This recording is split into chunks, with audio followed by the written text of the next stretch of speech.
Hello everyone. Daily current affair series में आज हम लोग देखेंगे 10 से 12 जनवरी 2023 के करंट अफेयर। तो आते हैं आज के पहले करंट अफेयर पे।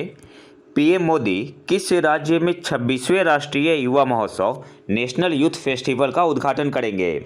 आपके पास ऑप्शन है कर्नाटक, ऑप्शन बी है गुजरात, ऑप्शन सी है तेलंगाना, ऑप्शन डी है उड़ीसा। सही आंसर यहाँ पे क्या होगा? ऑप्शन ए आपका यहाँ पे सही आंसर हो जाएगा कर्नाटक में। पीएम मोदी किस राज्य में 26वें राष्ट्रीय युवा महोत्सव का उद्घाटन करेंगे? तो ऑप्शन ए आपका यहाँ पे सही आंसर हो जाएगा कर्नाटक में। और इसकी थीम क्या है? विकसित युवा विकसित भारत। तो आपको यहाँ से याद क्या रखना है? सबसे पहले 26वें राष्ट्रीय युवा महोत्सव का आयोजन कौन सा राज्य कर रहा है? तो कर्नाटक कर रहा है। और इसकी थीम क्या है? तो विकसित युवा विकसित भारत। नेक्स्ट आते हैं, कोलकाता में राष्ट्रीय पेयजल स्वच्छता और गुणवत्ता केंद्र का नाम बदलकर क्या रखा गया है? आपके पास ऑप्शन है डॉक्टर अटल बिहारी राष्ट्रीय जल एवं स्वच्छता संस्थान, ऑप्शन बी है डॉक्टर श्यामा प्रसाद मुखर्जी राष्ट्रीय जल और स्वच्छता संस्थान, ऑप्शन सी है डॉक्टर प्रणब मुखर्जी राष्ट्रीय जल और स्वच्छता संस्थान, ऑप्शन डी है इनमें से कोई भी नहीं। सही आंसर यहाँ पे क्या होगा? ऑप्शन बी आपका यहाँ पे सही आंसर हो जाएगा डॉक्टर श्यामा प्रसाद मुखर्जी राष्ट्रीय जल और स्वच्छता संस्थान। कोलकाता में राष्ट्रीय पेयजल स्वच्छता और गुणवत्ता केंद्र the national centre for drinking water sanitation and quality का नाम बदलकर क्या रखा गया है? तो ऑप्शन बी आपका यहाँ पे सही आंसर होगा डॉक्टर श्यामा प्रसाद मुखर्जी राष्ट्रीय जल और स्वच्छता संस्थान। ऑप्शन बी आपका यहाँ पे सही आंसर होगा। नेक्स्ट आते हैं, भारतीय उच्चायोग ने किस देश के सबरगमुआ विश्वविद्यालय में हिंदी चेयर स्थापित करने के लिए समझौता ज्ञापन पर हस्ताक्षर किए? आपके पास ऑप्शन है भूटान, ऑप्शन बी है नेपाल, ऑप्शन सी है बांग्लादेश, ऑप्शन डी है श्रीलंका। सही आंसर यहाँ पे क्या होगा? ऑप्शन डी आपका यहाँ पे सही आंसर हो जाएगा श्रीलंका के साथ। भारतीय उच्चायोग ने किस देश के सबरगमुआ विश्वविद्यालय में हिंदी चेयर स्थापित करने के लिए समझौता ज्ञापन पर हस्ताक्षर किए? तो ऑप्शन डी आपका यहाँ पे सही आंसर होगा श्रीलंका के साथ। या आपसे एग्जाम में ऐसे भी पूछ सकता है कि सबरगमुआ विश्वविद्यालय कौन से देश में है? तो श्रीलंका में है। नेक्स्ट आते हैं, राष्ट्रीय विज्ञान दिवस 2023 की थीम क्या है? आपके पास ऑप्शन है science and technology for future, option B है global science for global wellbeing, option C है global science and technology, option C है साइंस इन एवरी फील्ड। सही आंसर यहाँ पे क्या होगा? ऑप्शन बी आपका यहाँ पे सही आंसर हो जाएगा global science for global wellbeing. राष्ट्रीय विज्ञान दिवस 2022 की थीम क्या है? तो ऑप्शन बी आपका यहाँ पे सही आंसर हो जाएगा global science for global wellbeing. Option B आपका यहाँ पे सही आंसर होगा। और राष्ट्रीय विज्ञान दिवस मनाते कब है? 28 फरवरी को। नेक्स्ट आते हैं,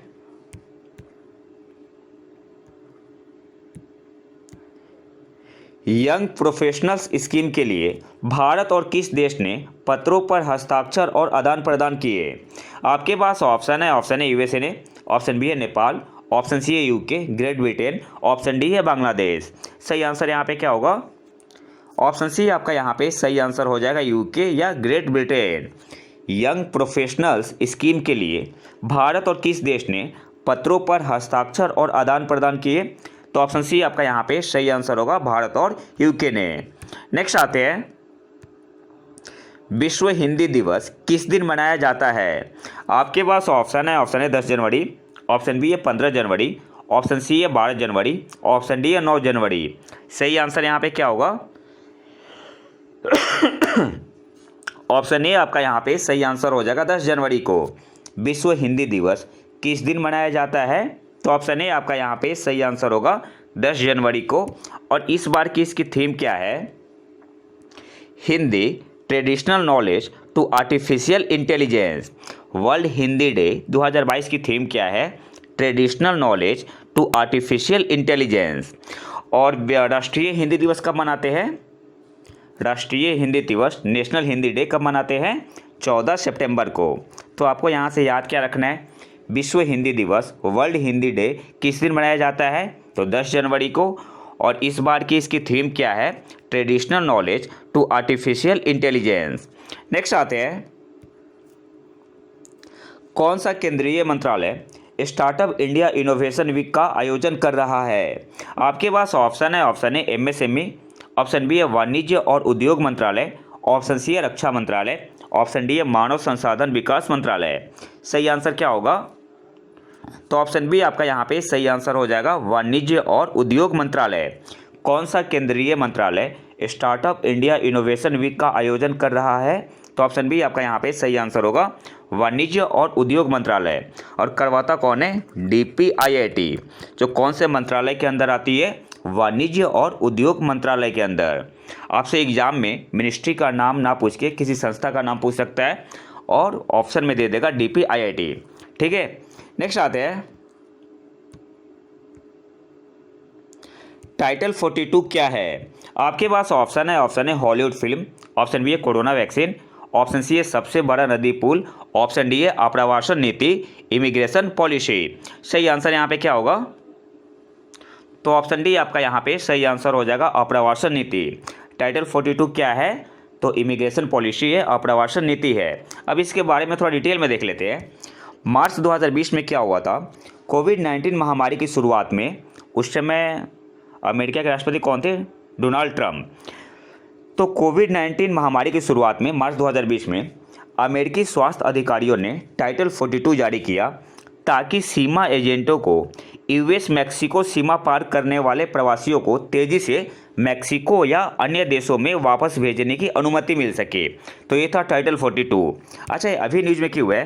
तो अभी की जो सरकार है, जो बिडेन की सरकार है, इन्होंने इसे क्या किया है? एक्सटेंड कर दिया है। जो रिस्ट्रिक्शन था इसे एक्सटेंड कर दिया है to expel migrants from Nicaragua, Cuba and Haiti, जो कि पकड़े जाएंगे कहाँ पे? Crossing the US Mexico border, और इन्हें फिर से क्या किया जाएगा? मैक्सिको वापस भेज दिया जाएगा। इसलिए टाइटल 42 करंट अफेयर में बना हुआ है और एग्जाम में आ सकता है। नेक्स्ट आते हैं, कौन सा राज्य सभी पात्र खातों में डिजिटल बैंकिंग सक्षम करने वाला भारत का पहला राज्य बन गया है? आपके पास ऑप्शन है, option A Kerala, option B है तेलंगाना, ऑप्शन सी है आंध्र प्रदेश, ऑप्शन डी है तमिलनाडु। सही आंसर यहाँ पे क्या होगा? ऑप्शन ए आपका यहाँ पे सही आंसर हो जाएगा, केरल। कौन सा राज्य सभी पात्र खातों में डिजिटल बैंकिंग सक्षम करने वाला भारत का पहला राज्य बन गया है? तो ऑप्शन ए आपका यहाँ पे सही आंसर हो जाएगा, केरल। नेक्स्ट आते हैं, अखिल भारतीय पीठासीन अधिकारियों ऑल इंडिया प्रिजाइडिंग ऑफिसर का सम्मेलन किस शहर में आयोजित किया गया? आपके पास ऑप्शन है, option A Mumbai, option B है जयपुर, ऑप्शन सी है अहमदाबाद, ऑप्शन डी है सूरत। सही आंसर यहाँ पे क्या होगा? ऑप्शन बी आपका यहाँ पे सही आंसर हो जाएगा, जयपुर में। अखिल भारतीय पीठासीन अधिकारियों ऑल इंडिया प्रिजाइडिंग ऑफिसर का सम्मेलन किस शहर में आयोजित किया गया? तो ऑप्शन बी आपका यहाँ पे सही आंसर होगा, जयपुर में। और इसका उद्घाटन किसने किया? तो उपराष्ट्रपति और राज्यसभा के सभापति श्री जगदीप धनखड़ जी ने। नेक्स्ट आते हैं,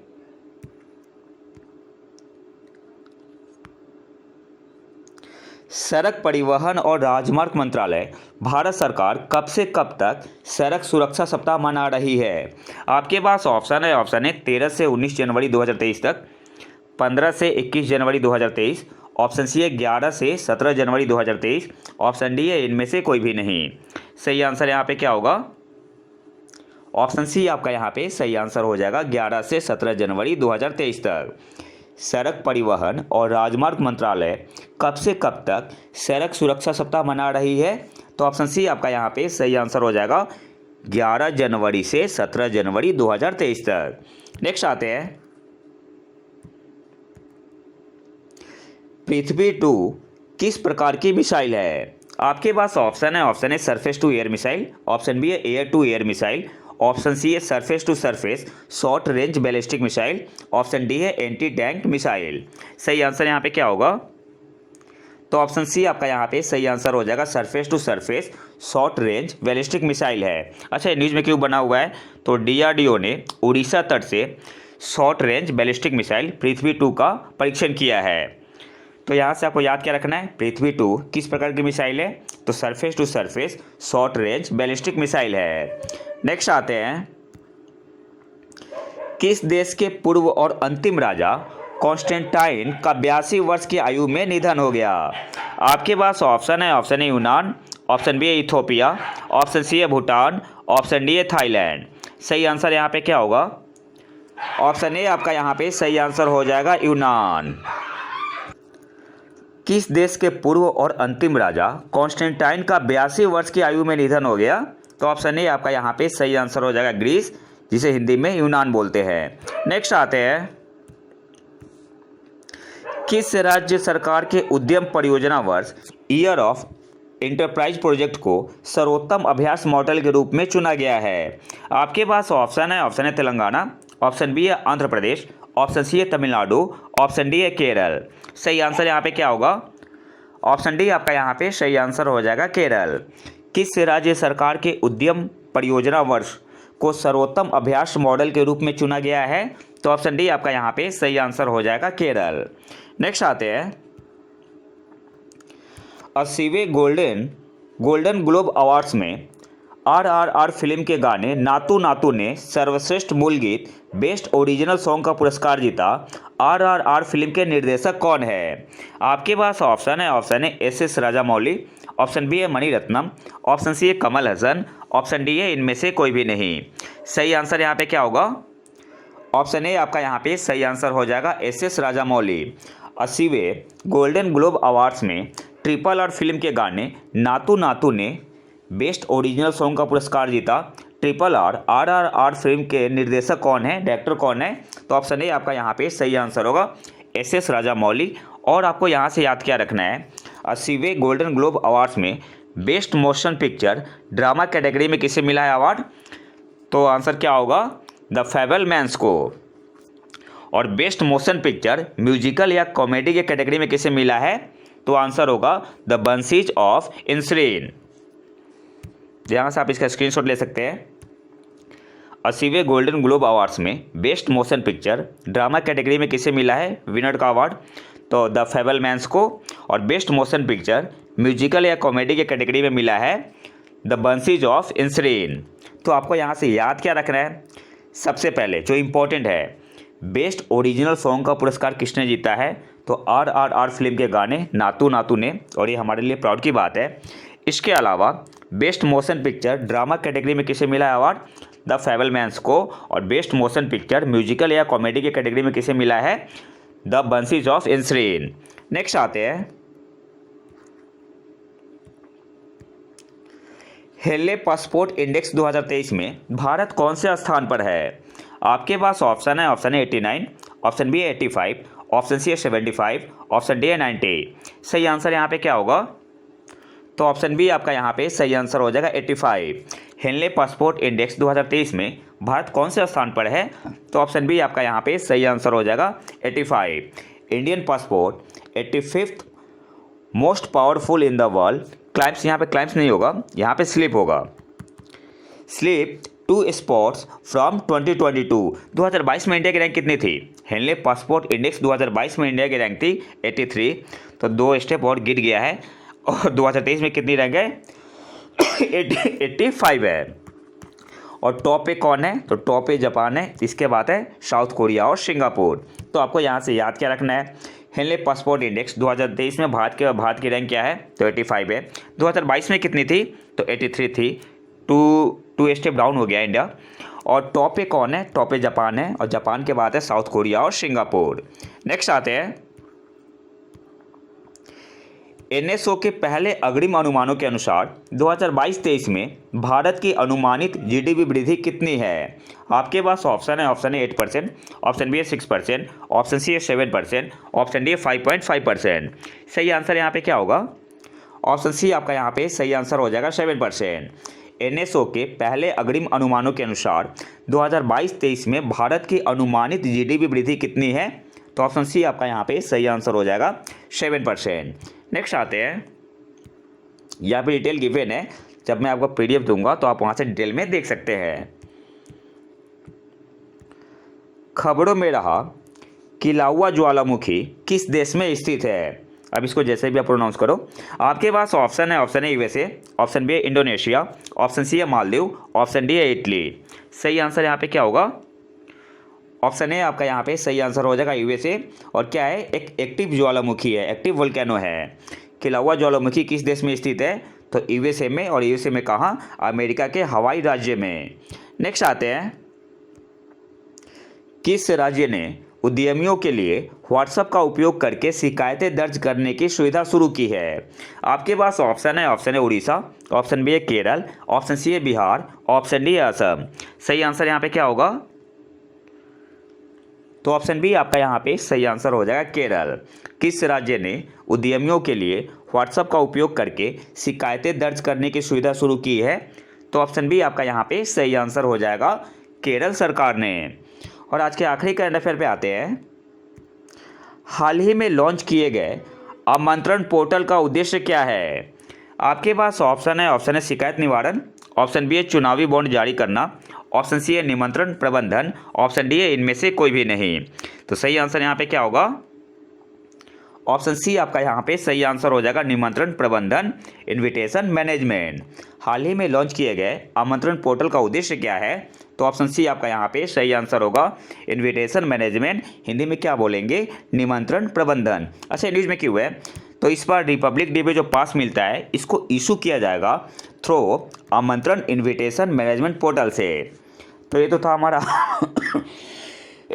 आज का लेक्चर। अगर आपको इसका पीडीएफ चाहिए तो आप हमारे टेलीग्राम चैनल प्रतीक IQ से जुड़ सकते हैं। और चैनल ज्वाइन करने का फ़ायदा क्या है कि आप वहाँ पे 2022 के जितने भी करंट अफेयर है, इंपॉर्टेंट करंट अफेयर, सबका क्विज लगा सकते हैं। और अगर वीडियो पसंद आए तो लाइक करें और चैनल को सब्सक्राइब जरूर कर ले। मिलते हैं नए वीडियो में नए टॉपिक के साथ, तब तक के लिए नमस्कार, जय हिंद।